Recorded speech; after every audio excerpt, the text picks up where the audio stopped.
Good memories versus bad memories. Day One Journey, episode 1668. Good memories versus bad memories.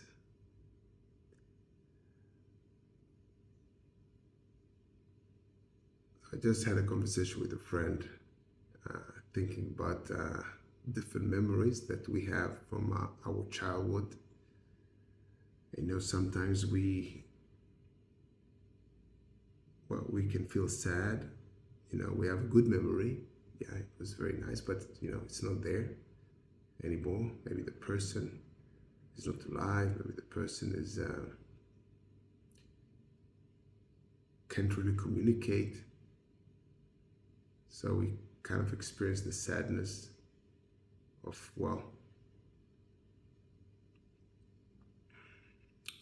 we can't have this moment again.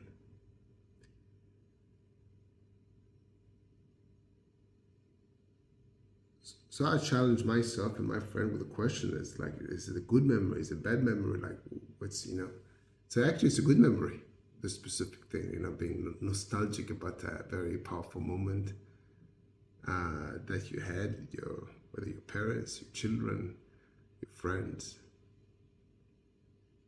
And I'm sure and there are bad, memories, things that, people hurt you, you experienced, I don't know, some people experience abuse, and, there's some negative memories, or maybe you were bullied at school, or, so you can think about, is it a bad memory, is it a good memory? Now, if it's a good memory, you can think about, so you can say, well, there's the quote, don't cry because it's over, smile because it happened. This is quite nice. I think that good memories can be there to help us to connect maybe to the same person. Can help us to connect to ourselves, because, if we enjoy this moment then with this person, maybe we can recreate this moment with a different person. Maybe we experience something amazing with our parents. Maybe we can recreate the moment with our children. So obviously there's the distinction between good memories and bad memories, or positive and negative. Sometimes putting these labels can be helpful. Sometimes can actually be confusing and not helpful. I think some memories can be helpful and some memories cannot be, are less helpful, maybe even detrimental. So a helpful memory, for a person, and it changes, yes, but for a person to remember how they were bullied at school, which is a kind of a negative memory, it can still be helpful. He can help other people going through the same experience. He can help his children going through the same experience. If he's a teacher in school, he can help his students going through the same experience. He can remind himself of the lessons that he understood from these experiences. Because, for example, bullying happens everywhere. So you can be bullied at school, so you can kind of remember what you've gone through, and you can also use it as a source of motivation. This is like the cookie jar that David Goggins presented. You think about the pain that you had in the past. Yeah, it can motivate you. In many different angles, you can say to yourself, well, this is not going to happen again. I'll make sure it won't happen again. Or I know it's a negative memory. Or, again, I wouldn't necessarily call it a negative. Maybe I say uncomfortable, or, it can still be helpful. And on the other hand, a positive, let's say, and I'm thinking about a specific example in my mind about my friend. But let's say, actually I have two friends gone through a big divorce, breakup. So let's say you have a kind of a positive, very nice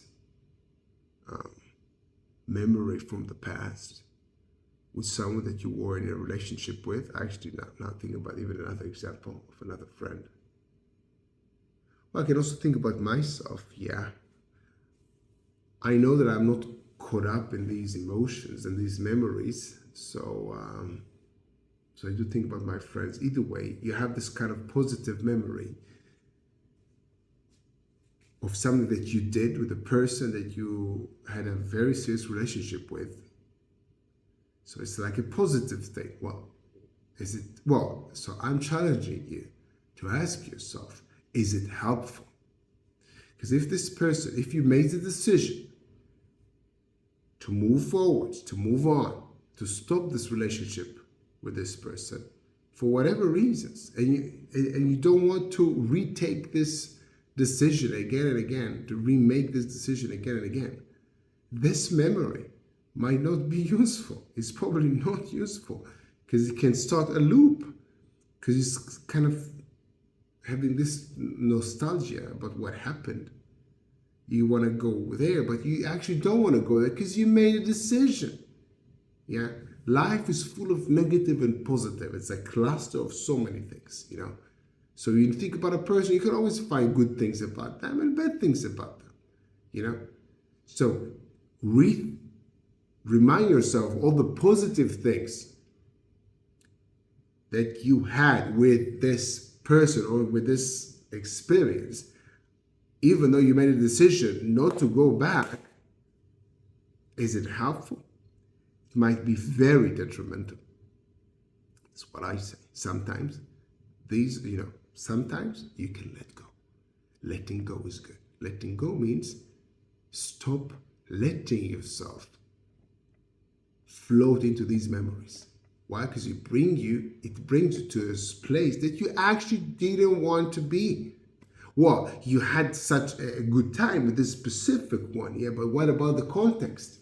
The context of the overall relationship. Maybe this was a positive moment when your significant other tried to make it up to you after they did some horrible thing. I don't know, you know. Taking a positive memory out of context. And what is the context? Context is all your life story, you know. So yeah, it was a positive, yeah, but overall you don't want to be back there because there's a bigger context of things. So positive memories, it can be quite detrimental. So this is why I would challenge you. Is it helpful? If it's not helpful, don't let yourself spend too much time with this memory. Yes, you have triggers. Yes, it will pop in your mind. Yes, you have associations. Yeah, poof. So you cannot like just press a button and everything like changes. But you can fight with it. You know, you have this kind of memory and you can, okay, I don't want to think about it. I'll focus on something else. This is more important to me. Boom. This is what I want to share with you today. Have an amazing day. See you tomorrow.